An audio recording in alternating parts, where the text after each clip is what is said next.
Allez, on attaque la quatrième partie, hein, voilà, on tient le bon bout, hein, ça commence à devenir long, je vous le cache pas. Donc on attaque avec Thierry Medinsky. Thierry Medinsky, un médecin généraliste, alors très important à connaître pour ce médecin. Donc déjà, bon, il est membre de Laissons-les prescrire, hein, donc un collectif pro-traitement précoce, hein, qui a été l'un des premiers en France à prendre position en faveur des traitements précoces. Et aussi, c'est un docteur Lyme. Alors, qu'est-ce qu'un docteur Lyme? Donc, c'est ces médecins qui, dans la lignée de Christian Perron, hein, se sont proclamés experts en traitement de la maladie de Lyme contre tout consensus scientifique, hein.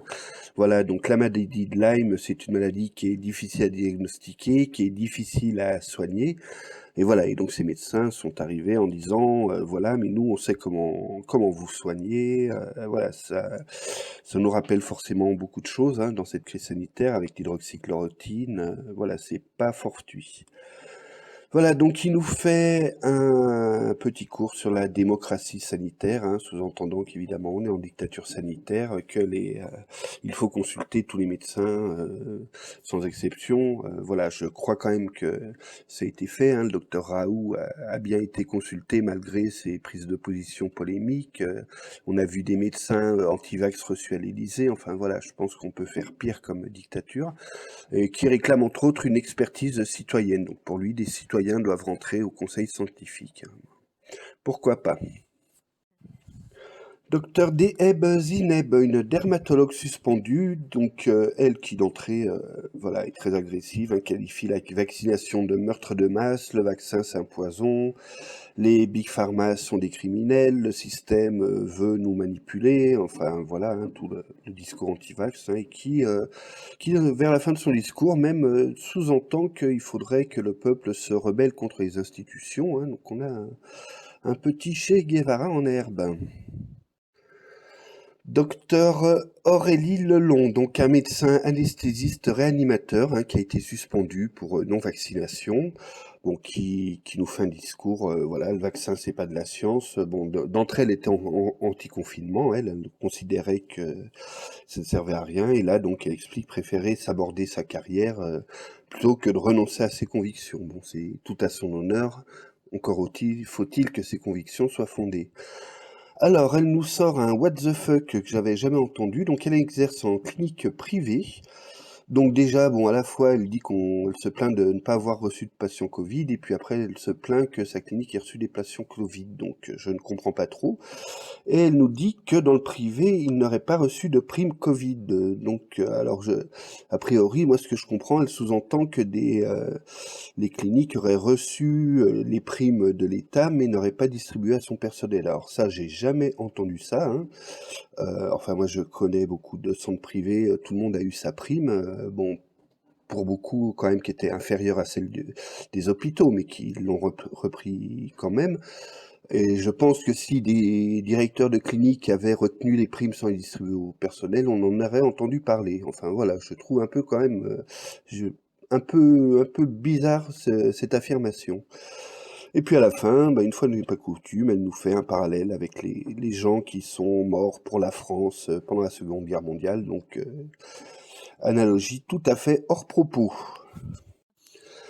Gilles, un vétérinaire, donc lui qui nous sort toute la panoplie du bon petit antivax, hein, donc pas de recul, l'ARN messager, la protéine spike, le virus artificiel. Il considère que la protéine spike est une arme biologique, enfin voilà, un peu toutes les bêtises, hein, qu'on lit sur les réseaux sociaux. Franck, médecin en EHPAD, donc qui, alors lui d'entrée indique que le confinement n'a servi à rien, hein, n'a pas empêché la propagation du virus. Donc alors il parle, hein, au début, il parle des problèmes logistiques et de personnel, hein, qui a eu au début de la crise. Donc ça c'est vrai, hein, il y a eu des problèmes de ce côté-là, on peut pas le nier. Voilà. Par contre, il enchaîne ensuite sur un discours covidosceptique, hein, disant que le Covid n'a tué que quelques résidents fragiles en EHPAD, voilà, et que la chaleur ou le manque de personnel en a tué plus. Voilà, donc là, ça reste quand même à vérifier. Il enchaîne ensuite avec le discours classique, avec une ode à Didier Raoult, hein, qu'on a empêché les gens de soigner, pendant qu'on assassinait les gens au Rivotril, Didier Raoult apportait de l'espoir, enfin voilà, du discours classique dans la sphère complotiste. Elisabeth, médecin généraliste, également régulateur au SAMU, qui est suspendue depuis septembre pour non-vaccination, hein. Donc voilà, elle nous explique que depuis plus d'un an, elle soigne ses patients Covid à la phytothérapie et à l'homéothérapie avec beaucoup de succès. Voilà. Anne-Marie Yim, une chimiste, voilà, donc alors elle se dit d'entrée qu'elle est proche du docteur Holz, hein, je ne sais pas s'il faut prendre ça pour une référence, donc le docteur Holz, c'est ce médecin luxembourgeois qui a été poursuivi, interdit d'exercer pour promotion de traitement précoce, il recommandait à ses patients de ne pas porter le masque, de ne pas se confiner, enfin voilà quoi. Donc on se dit, une chimiste, on se dit qu'elle va nous expliquer les effets terribles du vaccin. Eh ben pas du tout en fait, hein, pas du tout. Donc elle nous commence par nous dire que le Doliprane est dangereux, qu'il ne faut surtout pas donner du Doliprane aux patients, ça peut déclencher une tempête cytokinique qui, une fois sur deux, amène à la mort, enfin voilà quoi. Et tout ça pour au final nous dire, à la place du Doliprane, il faut donner de N-acétylcystéine. Donc qu'est-ce que c'est que la N-acétylcystéine? C'est tout simplement une sorte de complément alimentaire, hein, qui est beaucoup prescrit en naturopathie, hein, mais voilà, qui n'a aucun effet prouvé, hein. Voilà, c'est de la médecine alternative, un point c'est tout. Dominique Bourdin, donc un homéopathe acupuncteur, psychothérapeute, chromatothérapeute, coach de bien-être, radié de l'ordre en 1998, je pense qu'on comprend pourquoi. Voilà, qui vient pas vraiment pour parler du Covid ou de la crise sanitaire, non, il vient pour faire sa petite publicité pour son centre de soins, pour un réseau de santé global qu'il veut créer, où le bien-être psychique et l'amour seront au centre des soins, qui promeut l'auto-guérison, enfin voilà, aimons-nous les uns les autres et tout ira bien.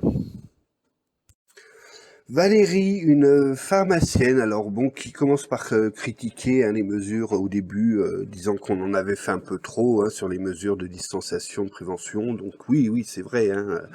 Voilà, après ce n'est pas absolument pas une critique. Au début, on ne savait pas grand-chose du virus, on a pris beaucoup de précautions. Voilà, ça n'a rien d'étonnant. Ce n'est absolument pas qui est critiquable. Donc voilà, elle est quand même, on la sent covido-sceptique, hein, voilà, le Covid ne fait pas tant de morts que ça. En fait, voilà, le gouvernement ment et nous fait peur, hein, ça c'est un grand classique. Alors elle a fait ses propres recherches, hein, elle a suivi les conseils de ses petits copains, elle a fait ses propres recherches, et elle a trouvé qu'on nous mentait sur les rapports de pharmacovigilance. Bon, évidemment, hein, c'est un grand classique, hein, les rapports de pharmacovigilance qui sont mal interprétés. Et elle se plaint que personne ne veut la croire. Ben, oui, je crois que c'est un peu normal. Donc évidemment, comme beaucoup d'antivax, hein, elle constate des effets secondaires à foison dans son entourage. Voilà, donc elle dit que maintenant elle fait signer un consentement éclairé aux patients qu'elle vaccine, consentement réalisé avec l'aide d'un avocat, donc, mais par contre, ben, ça on le sait, hein, ces consentements, ça n'a aucune valeur légale, hein.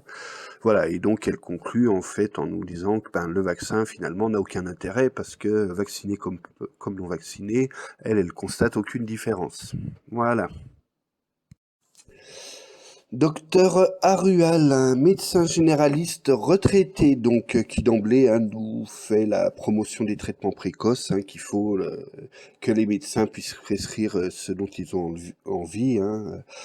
Alors voilà, elle nous dit qu'elle connaît depuis 40 ans l'hydroxychloroquine, qu'on n'a jamais signalé de problème cardiaque, ce qui est faux, ce qui est totalement faux, hein. Donc il y a le risque de torsade de pointe, hein, donc un problème cardiaque est connu depuis longtemps, n'est pas très élevé, il y a un faible risque avec l'hydroxychloroquine, mais qui est par contre qui est amplifié avec certains médicaments, dont l'azithromycine, hein. Donc visiblement, ce médecin s'est pas bien tenu au courant que ce n'est pas les effets sur l'hydroxychloroquine sur lesquels on a alerté, c'est les effets sur le cocktail hydroxychloroquine et azithromycine. Ensuite, alors elle nous fait une analogie entre le pass sanitaire et le VIH, donc parce que alors c'est vrai, dans les années 80, il avait été évoqué, hein, ça n'était pas aller plus loin qu'une simple évocation, que les patients séropositifs doivent avoir un certificat de séropositivité à présenter dans certaines occasions. Ce qui n'a bien sûr pas été accepté, hein, et voilà. Et donc la comparaison n'est aucunement possible, hein, parce que là, c'était là pour le VIH, ça concernait, on demandait aux personnes de montrer qu'ils étaient malades. Là, non, le passeport vaccinal, c'est montrer aux personnes qui sont immunisées contre une maladie. Donc voilà, ça n'a absolument rien à voir. Et enfin, elle termine par le petit discours classique sur le vaccin qui est en phase expérimentale, dont on n'a pas de recul. Évidemment, elle avait commencé à vacciner, mais comme tous les antivax, elle a vu des effets secondaires de tous les côtés. Elle a dû arrêter de vacciner. Enfin, comme d'habitude. Enfin, voilà, on arrive aux choses sérieuses avec Tal Chaleur. Tal Chaleur qu'on ne présente plus, célèbre urinopathe, donc on se soigne en buvant de l'urine, le chef de file de la sphère complotiste, mais au niveau mondial, hein, voilà, qui est vraiment connu dans tous les pays francophones, voire même plus, pour ces théories complètement délirantes, hein, voilà. Donc si je crois que toutes les fake news sont passées entre ses mains, hein, là vraiment on a droit à des théories complètement délirantes, toutes aussi délirantes que les unes que les autres, hein. Voilà, donc là, il attaque fort en disant que depuis des décennies, depuis que l'OMS existe, ils savent que les vaccins ne marchent pas, ils ont des preuves écrites que les vaccins ne marchent pas, mais ils continuent quand même à les promouvoir. Enfin voilà, hein, ils nous annoncent la couleur, voilà, évidemment oxyde de graphène dans le vaccin et compagnie. Donc voilà, du Tal Chaleur en pleine forme. Amandine Lafargue, une psychologue donc qui intervient sur les risques psychologiques, hein, des enfants, sur les effets psychologiques de la crise, notamment des mesures sanitaires, hein.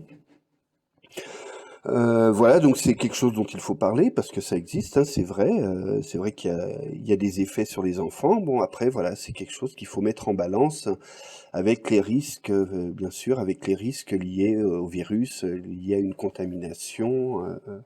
Voilà, donc ça c'est un débat, hein, qui existe depuis le début. Le problème, c'est que d'entrée, elle dit qu'elle est intervenante à France Soir. Elle nous cite des informateurs, hein, qu'on a déjà vus plus tôt, hein, dans ce live. Voilà, ce qui n'est pas vraiment bon pour sa crédibilité. Elle nous dit que le port du masque est criminel, donc là c'est encore moins bon. Enfin voilà, c'est dommage parce que bon, il faut discuter en effet, hein, faut discuter de ces risques. Je pense qu'ils sont pris en compte, voilà, lors des décisions. Pas forcément bien, hein, le gouvernement ne fait pas tout bien, contrairement à ce que croient les complotistes. On n'applaudit pas des deux mains tout ce que fait le gouvernement. Après, c'est de l'avis de chacun. Voilà, c'est un débat qui a lieu d'être. Et je ne pense pas qu'en se vantant d'être intervenante à France Soir, ça aide vraiment à faire avancer le débat. Thelma, si vous vous souvenez, dans la première partie, on avait déjà eu une Thelma. Alors, ce n'est pas la même, hein. D'ailleurs, sur Twitter, on m'avait reproché de ne pas avoir fait de jeu de mots sur Thelma et Louise. Ben voilà, vous voyez, c'est résolu. Vous avez Thelma et Louise à l'écran. Thelma, c'est un médecin qui est suspendu pour absence de vaccination. Alors voilà, c'est un témoignage très particulier que je ne sais pas trop comment prendre, hein. Donc cette personne, bon, vous le voyez pas à l'écran, mais est très émue et est en pleurs, hein. Donc voilà, elle nous fait le discours classique anti-vax. Par contre, voilà, elle tient des propos assez graves à mon avis. C'est qu'elle nous dit que voilà, elle est en dépression, hein, depuis le mois d'août, dépression a priori sévère, hein, que des amis ont voulu l'aider et qu'elle refuse toute aide de ses amis et qu'elle préfère écouter, donc elle les cite, hein, Péronne, Montagnier, Fouchier, Henrion Caude, qui eux disent la vérité. Alors voilà, je ne sais pas trop comment le prendre. Est-ce que c'est quelqu'un qui est faux, hein, qui joue sur la carte de l'émotion pour promouvoir les principaux désinformateurs francophones? Ou alors, est-ce que c'est vraiment quelqu'un qui a été endoctriné, hein, parce que là, il n'y a pas d'autre mot. Voilà, quand on rejette ses amis et que pour ne faire confiance qu'à des personnes comme ça, voilà, on connaît notamment Louis Fouché, hein, qui a des comportements qui frôlent le sectarisme. Voilà, donc je trouve ça assez inquiétant. Donc si le témoignage est vrai, c'est un témoignage assez inquiétant et je pense que cette personne, oui, a vraiment besoin d'aide, hein, a vraiment besoin qu'on la sorte de là si ce qu'elle dit est vrai, hein. Hassan Bourdiche, donc un médecin généraliste marocain, donc bah, lui qui nous fait le classique discours de vaccin d'atteinte aux libertés, qui est une atteinte aux libertés, une pandémie médiatique qui a été créée juste pour introduire des thérapies géniques expérimentales en phase de test, hein. Alors là, il a réussi à toutes nous les cases en une seule phrase, chapeau. Voilà, donc covido-sceptique, hein, le Covid, il n'y a rien qui prouve que c'est grave. Enfin voilà, du complotisme anti-vax classique. Annelise, une pharmacienne, hein, donc qui le dit d'entrée, qui elle est passionnée par les plantes médicinales. Donc elle qui prône la liberté de prescrire, hein, qui nous fait vraiment tout le répertoire, donc les traitements pas chers, l'efficacité a été prouvée, aucun effet secondaire, voilà et compagnie. Ensuite, ben, elle fait de même sur les vaccins, hein, donc les vaccins n'ont pas montré leur efficacité.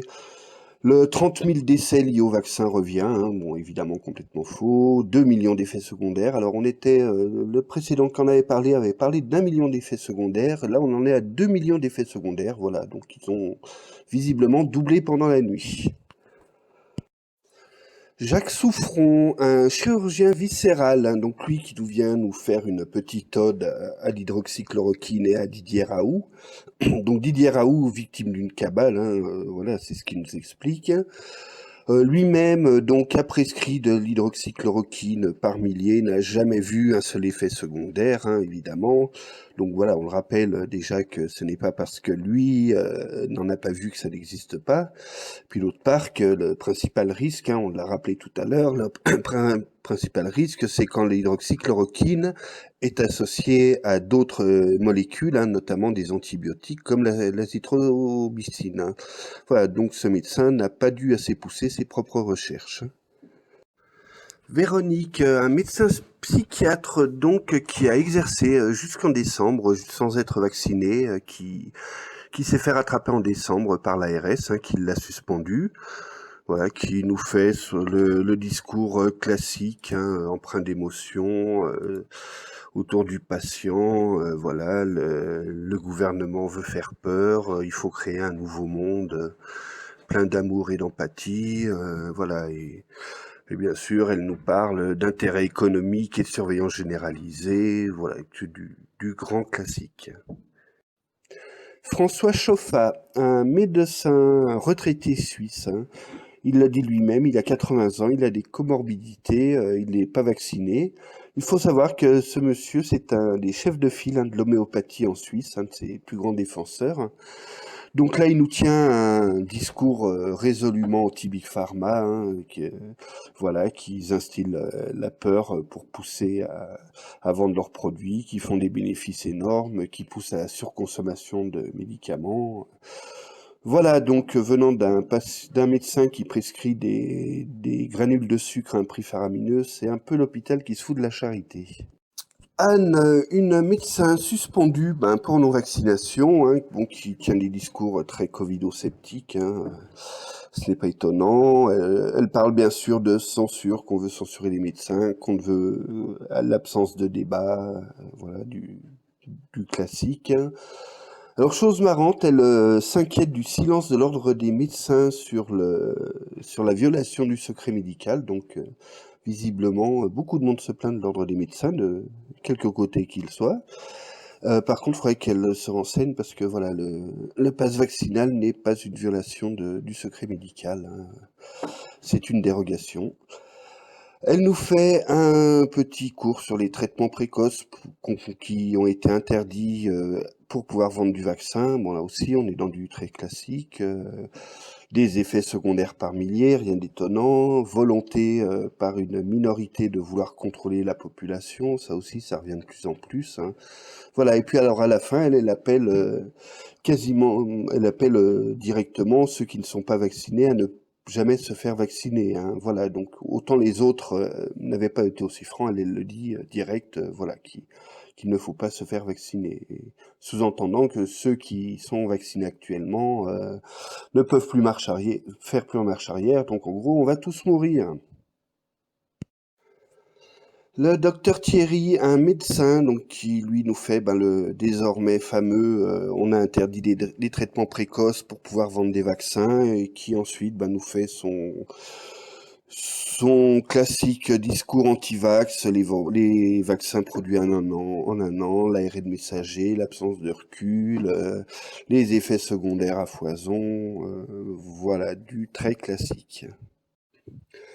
Docteur Lynn Cabot, un médecin homéopathe qui a été suspendu en septembre pour non-vaccination. Voilà, donc il nous fait un discours plein d'empathie, où elle parle des conflits d'intérêts, hein, a priori elle laisse sous-entendre que tous les médecins qui acceptent la vaccination ont des conflits d'intérêts et que les vrais médecins n'ont pas de conflits d'intérêts. Enfin voilà, du discours vraiment de la base du complotisme.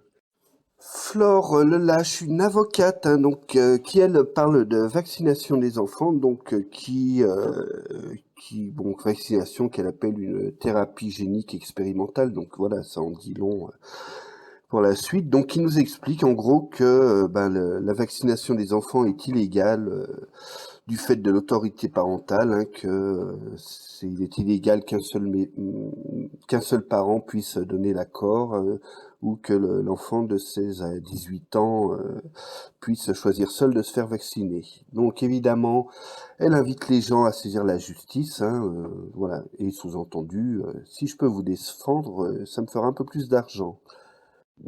SF, un médecin généraliste suisse qui tient au début des propos assez sensés, hein, bon, à propos de l'approche du patient, à propos des décisions qui sont pas forcément prises en accord avec ce qui se passe sur le terrain. Donc oui, c'est pas idiot, ça se discute, voilà, on peut débattre là-dessus. Voilà, le problème, c'est qu'après, elle part vraiment dans un covido-scepticisme prononcé, hein, en disant qu'il n'y a quasiment pas de forme grave du vaccin, du Covid, voilà, que la médecine est corrompue par l'argent, enfin voilà, des propos habituels, hein. Et enfin, elle termine sur un what the fuck formidable en disant que de toute façon, la crise sanitaire est profitable au gouvernement. Voilà, donc faut qu'elle m'explique comment, parce que je crois pas que ce soit en vendant des vaccins qu'on puisse effacer la dette de 18 mois de ralentissement économique, de milliards d'aides aux entreprises, et compagnie, hein. François Siller, un médecin homéopathe, encore un. Alors bon, là j'avoue, c'est méchant, c'est sadique, mais son intervention m'a fait quand même beaucoup rire, hein. Voilà, donc c'est un médecin qui en fait est poursuivi par l'ordre des médecins par deux patients car il a refusé de leur faire des bons de transport pour aller se faire vacciner. Voilà, il y avait une personne âgée, une personne jeune et il a refusé, soi-disant qu'ils se mettaient en danger s'ils allaient se faire vacciner. Donc voilà, les patients ont porté plainte, hein. Alors lui-même dit que les patients sont désinformés, hein, ce qui est quand même assez paradoxal, hein. Il trouve la décision complètement absurde, hein. Oui, ça, je pense que ça doit bien être le seul. Et voilà, et surtout, il est complètement désabusé. Et il le dit, en fait, il vient que là, il vient sur ce Doctoton, c'est uniquement pour essayer de trouver des soutiens parce que personne ne veut le soutenir. Voilà. Peut-être qu'il se pose les bonnes questions, hein, ça pourrait être un bon début.